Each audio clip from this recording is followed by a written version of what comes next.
Hello guys, today we are talking about the Civil War and the Commonwealth. Which were the causes of the Civil War? Charles I believed he was a king by divine right, so he believed in absolutism, the same that his father James I had done. And he had continuous clashes with the parliament, especially because he summoned the parliament only to collect money for wars, and in fact that had happened in 1640 when he had summoned the short parliament, which had refused to give him money to fight a rebellion in Scotland, or with the longer parliament elected in the same year. He also had refused to give up the command of the armed forces in 1642, and for all these reasons, the war broke out in 1642. There were two parties. On one side there were the Royalists, also known as Cavaliers, and they were on the side of the king. They let their hair grow old, they had the long hair, and they included the lords, the gentry, that is la piccola nobiltà, and the officials of the Church of England. They were mainly concentrated in Wales, in Cornwall, and in the western part of England. The other party was the parliamentarians. They were also called Roundheads, because they considered long hair sinful and cut their hair short, and for this reason their head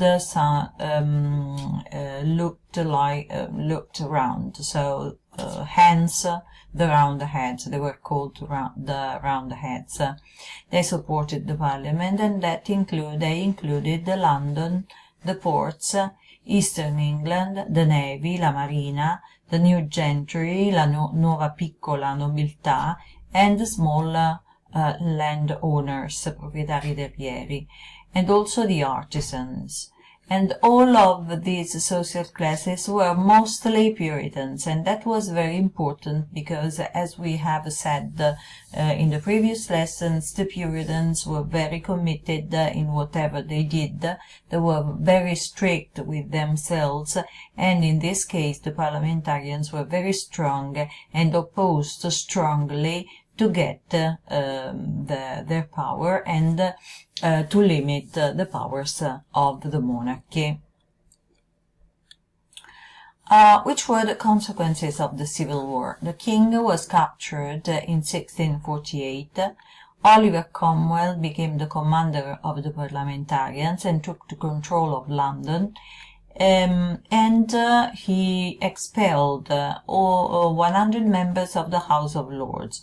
I remind you that the Parliament was divided in the House of Commons and the House of Lords, and in the House of Lords there were members that represented the aristocracy, and for this reason they were on the side of the king.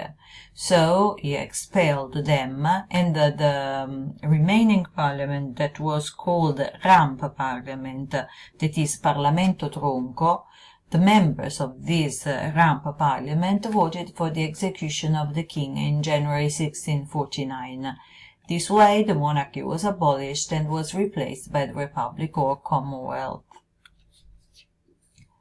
Oliver Cromwell was a gentleman farmer, and he came from an area of England called East Anglia.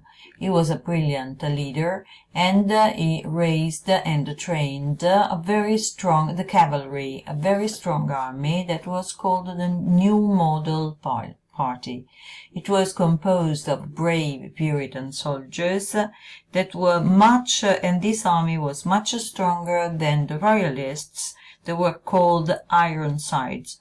And again, we know how the Puritans were very strict with themselves, and how they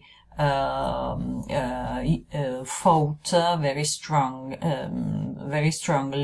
against the Royalists. And he was elected commander-in-chief, comandante in capo dell'esercito of the army in 1649 and was also appointed Lord Protector of England, Scotland and Ireland together in 1653. He divided the country, all the country, into 11 military regions administered by each by a major general, and he introduced the Puritan rules in the Commonwealth, in the Republic, that is, the execution for adultery, the abolition of popular pastimes such as games, dancing and theatre performances that were considered mere waste of time. For the same reason, inns, locande, pubs and theatres were closed down, and Christmas and Easter were banned and replaced with the days of fasting, di digiuno. He followed a mercantilistic policy and reorganized the navy. He encouraged the English trades, passing the Navigation Acts in 1651, with which it was established that the English imports had to be carried only in English ships. When he died in 1658, his son Richard held office for 8 months, but he proved unable to replace his father, and so the Parliament voted for the end of the Protectorate. In 1660, the army invited Charles II to return from his exile in France.